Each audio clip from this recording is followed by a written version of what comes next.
My name is Chris Plank. I am the NDR Grant Administrator for the City of Minot. So I want to visit a little bit today about my budget for 2026 and in the future and anything that may impact that.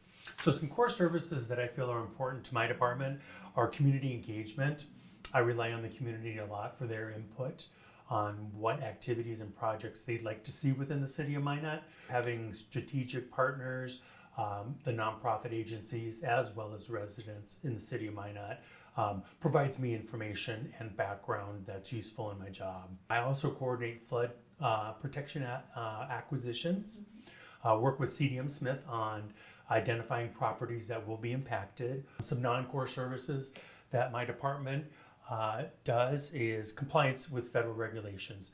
We have received some disaster recovery grants, and with some of those projects there have been some affordability periods which we have to do quarterly and annual compliance checks to make sure that they're reaching the goals that HUD has established in the contracts.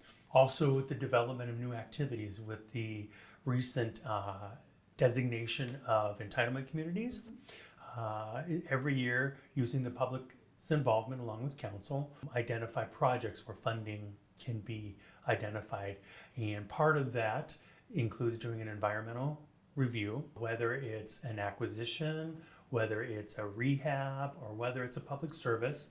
HUD does require an environmental review to be completed before any funds can be dispersed. And then the second part of that is developing subrecipient contracts. I do pay 5% of salary in the finance department for the federal compliance contract position, and she reviews my contracts, makes sure that all the federal language is in there, reviews it with legal, and make sure that it's good to go before I present it to the subrecipient for their approval. I also have to prepare a 5-year consolidated plan. So every 5 years I'm required by the government to do a plan that goes over housing barriers. It also goes over limited English proficiency within the community, how many low to moderate income individuals we see, as well as census data and other impacts such as any disasters or any oil spills or anything that may have affected the community. In addition to the consolidated plan, I do an annual action plan, similar to the consolidated plan. However, that identifies our projects and our potential activities for the upcoming fiscal year. Now, the fiscal year for entitlement runs from July 1st through June 30th. So that's what we've chosen as our year. HUD does perform monitors periodically. So gathering that information from previous projects, activities, or any type of planning that the city has done, HUD may want to review those for accuracy. We've been lucky, we have not had any findings. So we have been doing a great job with making sure that we're in compliance with that. And then I manage the CDM Smith contract. CDM Smith is a contractor that helps us with relocation assistance. They do have a team that is very knowledgeable in the ins and outs and the regulations that go along with that. For the entitlement, we're bound by federal regulations. 24 CFR 570 is the entitlement. So moving forward with our entitlement program, any contracts, any accounting, those regulations will be in that federal register. Now, the federal register does change periodically. If Congress sees something that they'd like to amend within that, they can certainly do that, and we would be notified and implement that right away. Nonprofits are very essential to this office. They're the ones who identify the problems, the barriers that individuals face. They're working in it every day. So yes, so I enjoy being the liaison, for lack of a better term, because it does allow me to not only see what's happening, but also to articulate that to city staff as well as council. So staffing, basically, it's me, Chris Plank. I am the grant administrator. However, the NDR budget and my office receive support from other areas.